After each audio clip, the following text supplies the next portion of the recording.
As the release date of Cyberpunk 2077 gets pushed slowly further away by the developers, if you're like me, you're craving an escape to a neon-drenched dark future world to get your silver hands on.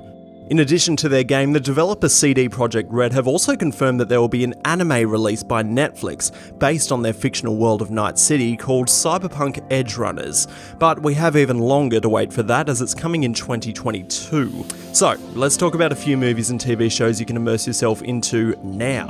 Ladies and gentlemen, this is Matt Rogers.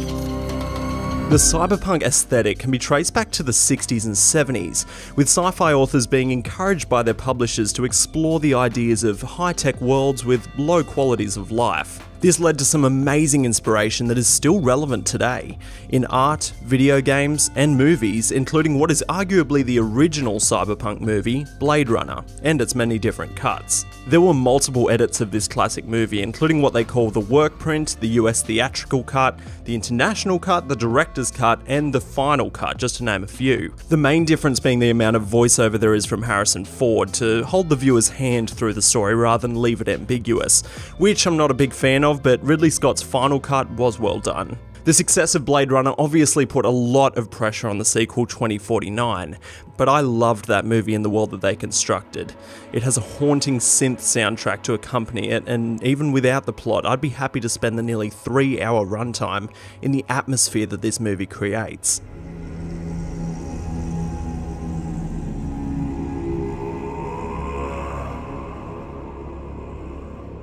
If you watch my videos, you probably know I'm a huge Robin Wright fan, and her acting in this was no exception.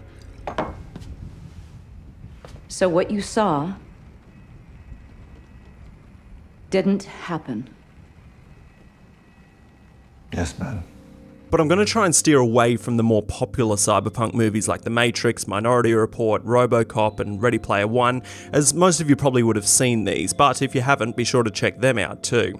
Firstly, I want to talk about Netflix's Love, Death and Robots, a collection of incredible short animated films with themes based on love, death, robots, or all three. There are some really memorable episodes here. Ones that are definitely worth watching are The Witness, about a misunderstanding between a witness and a murderer, Sunny's Edge, which I definitely recommend if you're a fan of mech fighting. But what's most amazing about this show is the quality of the animation.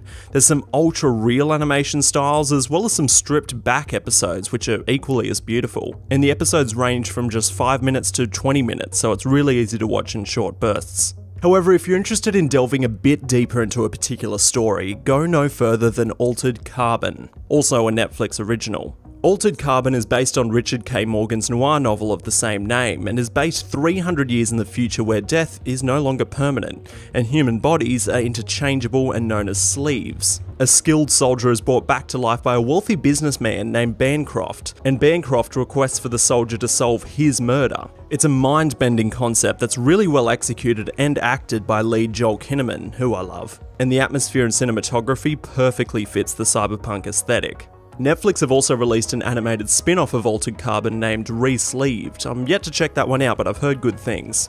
Moving back to full-length movies now, we have 2012's Dread, directed by Pete Travis. Now first I'll just say, Dread is amazing. It's based on the 90s comic of the same name and a reboot of 1995's movie starring Sylvester Stallone. Dread is set in a post-apocalyptic world where most of Earth is a wasteland, except for concentrated areas filled with overcrowded high-rises that double as large residential and commercial complexes. Because the crime rates are so high, police are trained as judges so that they can give sentences, life or death, on the spot. We follow a judge named Dredd and a rookie judge who is hired for her psychic abilities. You could definitely class this movie as a kind of cyberpunk Die Hard, as we follow these cops attempting to take down a gang leader named Mama in her lockdown high-rise complex, whilst she's also trying to have them killed.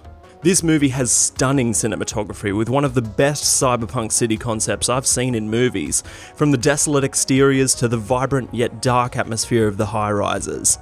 And Dredd also nails the fine line between gore and story. The violence is over the top, but not pointless, and always supports the story or helps it progress. Plus, I'm a sucker for cheesy action movie one-liners, and Dredd is full of them. And as for you, Mama, judgment time. One of the stars of Dredd is Domhnall Gleeson, who I've recently realised is a truly underappreciated actor. His range is ridiculous. He can go from a geeky programmer to a leader of the First Order, to a romantic lead, and you can hardly tell it's the same person, which is also a huge credit to his incredible accent and voice work. He himself is Irish, but you almost never see him use his natural accent. He also had a great episode of Black Mirror called Be Right Back, which, as you probably know, a lot of Black Mirror episodes concentrate on very similar themes to what we're talking about. Gleeson seems to like this style of movie though, as he can also be found in 2014's Ex Machina, directed by Alex Garland, which shifts focus from violence to philosophy.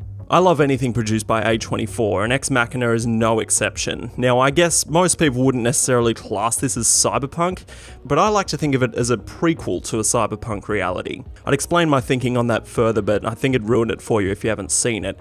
But the basic synopsis is an employee of a tech company wins a weekend away with his recluse employer to get an inside look at what he's been working on. Turns out what he's working on is an artificial intelligence named Ava, who, on a side note, is expertly played by Alicia Vikander. But what I like most about this film is it concentrates on how artificial intelligence thinks, and whether an AI is truly self-aware or just emulating self-awareness. An example the movie uses is a chess computer. All a chess computer is doing is following a strategy formula. However, what would it take for the computer to actually understand that it's playing chess? The tone of Ex Machina is very David Fincher, which is always welcome, especially in movies like this with dark yet complex themes. But if you're wanting to take the aesthetic to a whole new level, then go no further than 2006's Renaissance, directed by Christian Volkmann. This movie is entirely CGI and entirely monochromatic, which is a crazy art style to look at for an entire movie, but is definitely worth your time. Daniel Craig plays a cop who is known for finding anyone and is tasked to find a kidnapped scientist in a closely monitored futuristic Paris. But he soon finds that he isn't the only one searching. I do have my issues with this movie, especially the voice acting and casting. Daniel Craig was great as always, but there are some voices that absolutely do not match their character. Like this, for example. Get out of here. Run! Run!